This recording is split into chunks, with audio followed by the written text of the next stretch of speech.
وَإِذْ أَخَذْنَا مِيثَاقَكُمْ وَرَفَعْنَا فَوْقَكُمُ الطُّورَ خُذُوا مَا آتَيْنَاكُمْ بِقُوَّةٍ وَاذْكُرُوا مَا فِيهِ لَعَلَّكُمْ تَتَّقُونَ ثُمَّ تَوَلَّيْتُمْ مِنْ بَعْدِ ذَلِكَ فَلَوْلَا فَضْلُ اللَّهِ عَلَيْكُمْ وَرَحْمَتُهُ لَكُنْتُمْ مِنَ الْخَاسِرِينَ۔ اور اے بنی اسرائیل، جب ہم نے تم سے وعدہ لیا اور تم پر طور پہاڑ لا کھڑا کر دیا اور کہا جو ہم نے تمہیں دیا ہے اسے مضبوطی سے تھام لو اور جو کچھ اس میں ہے اسے یاد کرو تاکہ تم بچ سکو، لیکن تم اس کے بعد بھی پھر گئے، پس اگر اللہ تعالیٰ کا فضل اور اللہ کی رحمت تم پر نہ ہوتی تو تم نقصان والے ہو جاتے۔ سامعین، اب ان آیتوں کی تفسیر سماعت کیجیے۔ یہود اور عہد شکنی۔ ان آیات میں اللہ تعالیٰ بنی اسرائیل کو ان کے عہد و پیما یاد دلا رہے ہیں کہ میری عبادت اور میرے نبی کی اطاعت کا وعدہ میں تم سے لے چکا ہوں، اور اس وعدے کو پورا کرنے اور منوانے کے لیے میں نے بطور پہاڑ کو تمہارے سروں پر لا کھڑا کر دیا تھا۔ اور جگہ ہے وَإِذْ نَتَقْنَا الْجَبَلَ فَوْقَهُمْ إِلَى آخِرِ الْآيَةِ، یعنی جب ہم نے ان بنی اسرائیل کے سروں پر سائبان کی طرح پہاڑ لا کھڑا کیا اور یہ یقین کر چکے کہ وہ اب گر کر انہیں کچل ڈالے گا، اس وقت ہم نے کہا ہماری دی ہوئی چیز کو مضبوط تھام لو اور اس میں جو کچھ ہے اسے یاد کرو تو بچ جاؤ گے۔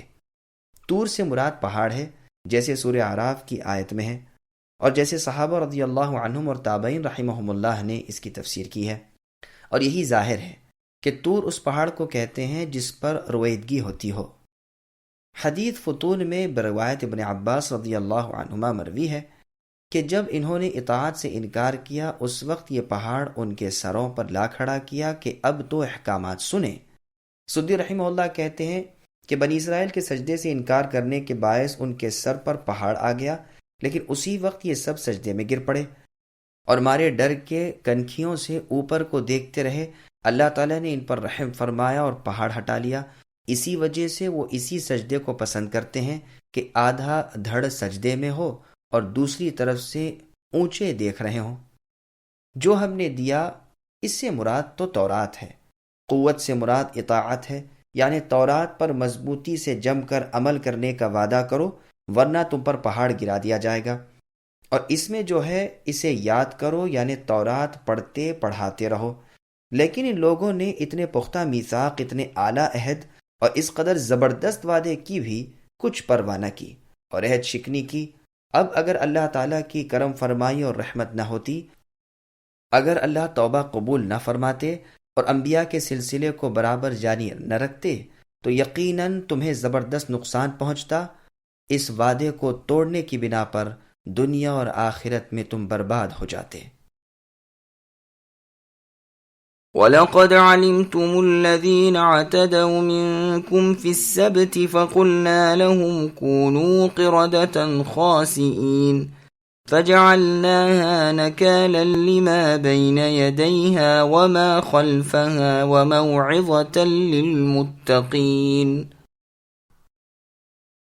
اور یقیناً اے بنی اسرائیل، تمہیں ان لوگوں کا علم بھی ہے جو تم میں سے ہفتے کے بارے میں حد سے بڑھ گئے، اور ہم نے بھی کہہ دیا کہ تم ذلیل بندر بن جاؤ۔ اسے ہم نے اگلوں پچھلوں پہلے اور بعد کے آنے والوں کے لیے عبرت کا سبب بنایا اور پرہیزگاروں کے لیے واعظ و نصیحت کا۔ سامعین، اب ان آیتوں کی تفسیر سماعت کیجیے۔ یہودیوں کا عبرتناک انجام۔ اس واقعے کا بیان پوری تفصیل کے ساتھ سورہ اعراف میں آئے گا، جہاں اللہ نے فرمایا وَاسْأَلْهُمْ عَنِ الْقَرْيَةِ الَّتِي كَانَتْ حَاضِرَةَ الْبَحْرِ إِلَى آخِرِ الْآيَةِ، وہیں اس کی تفسیر بھی پوری بیان ہوگی انشاءاللہ۔ یہ ایلا بستی کے باشندے تھے، ان پر ہفتے کے دن کی تعظیم ضروری کی گئی تھی۔ اس دن کا شکار منع کیا گیا تھا اور حکم باری تعالیٰ سے مچھلیاں اسی دن بکثرت آیا کرتی تھیں، تو انہوں نے ہیلا کیا، گڑھے کھود لیے، رسیاں اور کانٹے ڈال دیے۔ ہفتے والے دن وہ آ گئیں، یہاں پھنس گئیں، اتوار کی رات کو جا کر پکڑ لیا۔ اس جرم پر اللہ تعالیٰ نے ان کی شکلیں بدل دیں۔ مجاہد رحمہ اللہ فرماتے ہیں صورتیں نہیں بدلی تھیں بلکہ دل مسخ ہو گئے تھے۔ یہ صرف بطور مثال کے ہے، جیسے عمل نہ کرنے والے علماء کو گدھوں سے مثال دی ہے، لیکن یہ قول غریب ہے۔ یعنی قابل قبول تو نہیں، اور قرآن کریم کے واضح الفاظ کے بھی خلاف ہے۔ اس آیت پر پھر سورہ اعراف کی آیت وَاسْأَلْهُمْ إِلَى آخِرِهِ پر اور وَجَعَلَ مِنْهُمُ الْقِرَدَةَ پر نظر ڈالو۔ ابن عباس رضی اللہ عنہ فرماتے ہیں کہ ان کے جوان بندر بن گئے اور بوڑھے سور ہو گئے۔ قتادہ رحمہ اللہ فرماتے ہیں یہ تمام مرد عورت دم والے بندر ہو گئے تھے۔ آسمانی آواز آئی کہ تم سب بندر بن جاؤ، چنانچہ سب کے سب بندر بن گئے۔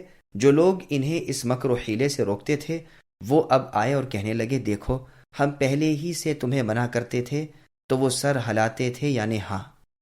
ابن عباس رضی اللہ عنہما فرماتے ہیں تھوڑی مدت میں وہ سب ہلاک ہو گئے اور ان کی نسل نہیں ہوئی۔ 3 دن سے زیادہ کوئی مسخ شدہ قوم زندہ نہیں رہتی۔ یہ سب بھی 3 دن میں ہی یوں ہی ناک رگڑتے رگڑتے مر گئے، کھانا پینا اور نسل سب منقطع ہو گئی۔ یہ تو جانور ہیں جو اسی طرح پیدا کیے گئے تھے۔ اللہ تعالیٰ جو چاہے اور جس طرح چاہے پیدا کرتے ہیں اور جسے جس طرح کا چاہے بنا دیتے ہیں۔ اللہ تعالیٰ اپنے غضب و غصے سے اور اپنی پکڑ دھکڑ سے اور اپنے دنیاوی اور اخروی عذابوں سے ہمیں نجات دے، آمین۔ خاسئین کا معنی ذلیل اور کمینہ ہے۔ ان کا واقعہ تفصیل کے ساتھ ابن عباس رضی اللہ عنہما وغیرہ نے جو بیان کیا ہے وہ بھی سن لیجئے۔ ان پر جمعے کی عزت و ادب کو فرض کیا گیا، لیکن انہوں نے جمعہ کے دن کو پسند نہ کیا اور ہفتے کا دن رکھا۔ اس دن کی عزت کے طور پر ان کا شکار کھیلنا وغیرہ اس دن حرام کر دیا گیا۔ ادھر اللہ کی آزمائش کی بنا پر ہفتے والے دن تمام مچھلیاں اوپر آ جایا کرتی تھیں اور اچھلتی کودتی رہتی تھیں، باقی دنوں میں کوئی نظر بھی نہیں آتی تھیں۔ ایک مدت تک تو یہ لوگ خاموش رہے اور شکار کرنے سے رکے رہے۔ اس کے بعد ان میں سے ایک شخص نے یہ حیلہ نکالا کہ ہفتے والے دن مچھلی کو پکڑ لیا اور پھندے میں پھانس کر ڈوری کو کنارے پر کسی چیز سے باندھ دیا۔ اتوار والے دن جا کر نکال لایا اور پکا کر کھائی، اور لوگوں نے خوشبو پا کر پوچھا تو اس نے کہا میں نے تو آج اتوار کو شکار کیا ہے۔ آخر یہ راز کھلا تو اور لوگوں نے بھی اس حیلے کو پسند کیا اور اس طرح وہ سب مچھلیوں کا شکار کرنے لگے۔ پھر تو بعض نے دریا کے آس پاس گڑھے کھود لیے۔ ہفتے والے دن جب مچھلیاں اس میں آ جاتی تو اسے بند کر دیتے اور اتوار والے دن پکڑ لاتے۔ کچھ لوگ جو ان میں نیک دل اور سچے مسلمان تھے وہ انہیں روکتے اور منع کرتے رہے، لیکن ان کا جواب یہی ہوتا تھا کہ ہم ہفتے کو شکار ہی نہیں کھیلتے، ہم تو اتوار والے دن پکڑتے ہیں۔ ان شکار کھیلنے والوں اور ان منع کرنے والوں کے سوا ایک گروہ ان میں اور ہو گیا جو مصلحت وقت برتنے والے اور دونوں فرقوں کو راضی رکھنے والے تھے۔ وہ نہ تو ان کا پورا ساتھ دیتے، نہ ان کا شکار کھیلتے تھے، نہ شکاریوں کو روکتے تھے، بلکہ روکنے والوں سے کہتے تھے کہ اس قوم کو کیوں واعظ و نصیحت کرتے ہو جنہیں اللہ تعالیٰ ہلاک کریں گے یا سخت عذاب کریں گے، اور تم اپنا فرض بھی ادا کر چکے، انہیں منع کر چکے، جب نہیں مانتے تو اب انہیں چھوڑو۔ منع کرنے والے جواب دیتے کہ ایک تو اللہ کے ہاں ہم معذور ہو جائیں اس لیے، اور دوسرے اس لیے بھی کہ شاید آج نہیں تو کل اور کل نہیں تو پرسوں یہ مان جائیں اور اللہ تعالیٰ کے عذاب سے بچ جائیں۔ بالآخر اس مسلم جماعت نے اس حیلہ ساز فرقے کا بالکل بائیکاٹ کر دیا اور ان سے بالکل الگ ہو گئے۔ بستی کے درمیان ایک دیوار کھینچ لی اور ایک دروازہ اپنے آنے جانے کا رکھا، اور ایک دروازہ ان حیلہ جو نافرمانوں کے لیے۔ اس پر بھی ایک مدت اسی طرح گزر گئی۔ ایک دن جب یہ مسلمان سو کر اٹھے، دن چڑھ گیا لیکن اب تک ان لوگوں نے اپنا دروازہ نہیں کھولا تھا اور نہ ان کی آوازیں آ رہی تھیں۔ یہ لوگ حیران تھے کہ آج کیا بات ہے۔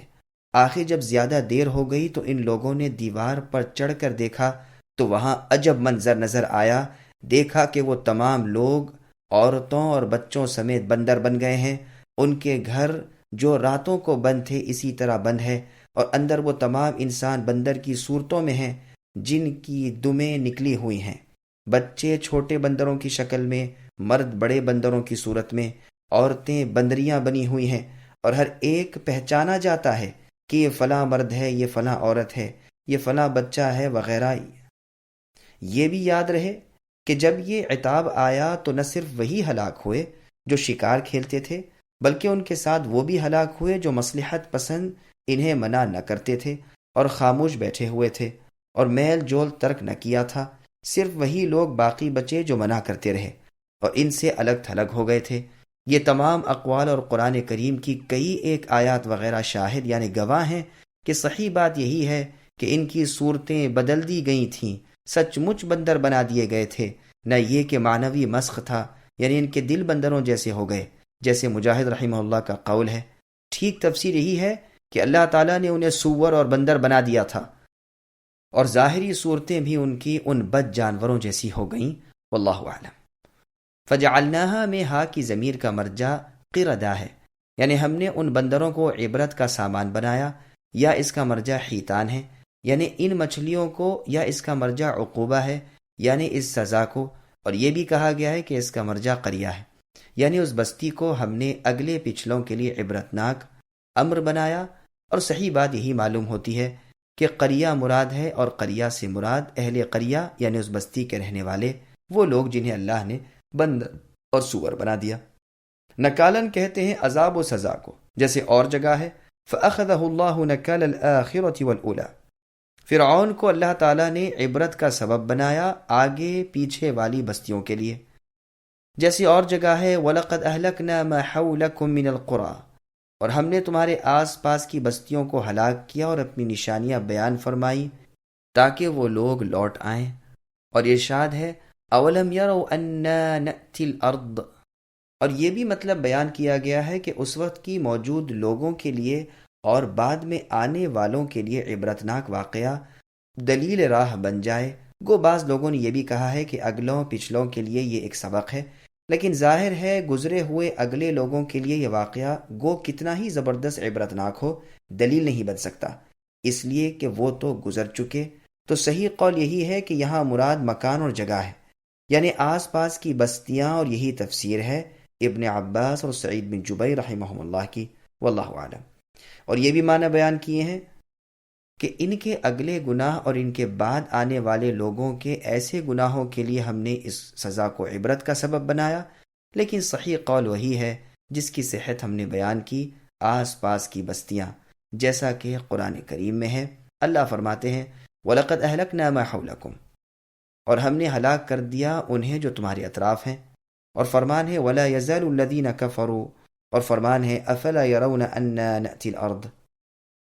امت محمدیہ صلی اللہ علیہ وسلم کے لیے تنبیہ، الغرض یہ عذاب ان کے آنے والوں کے لیے اور بعد میں آنے والوں کے لیے ایک سبق ہے، اور اسی لیے فرمایا وَمَوْعِظَةً لِّلْمُتَّقِينَ، یعنی یہ بعد کے آنے والے پرہیزگاروں کے لیے عبرت کا سامان ہے، یہاں تک کہ امت محمدیہ صلی اللہ علیہ وسلم کے لیے بھی، کہ یہ لوگ ڈرتے رہیں کہ جو عذاب و سزا ان پر ان کے ہیلوں کی وجہ سے اور ان کے مکر و فریب سے حرام و حلال کر لینے کے باعث نازل ہوئی، اب جو ایسا کرے گا ایسا نہ ہو کہ وہی سزا اور وہی عذاب ان پر بھی آ جائیں۔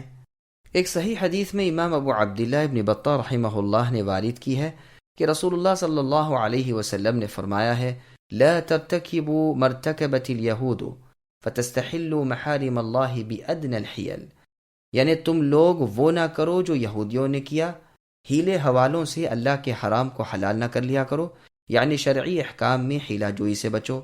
یہ حدیث بالکل صحیح ہے اور اس کے سب راوی ثقہ ہیں۔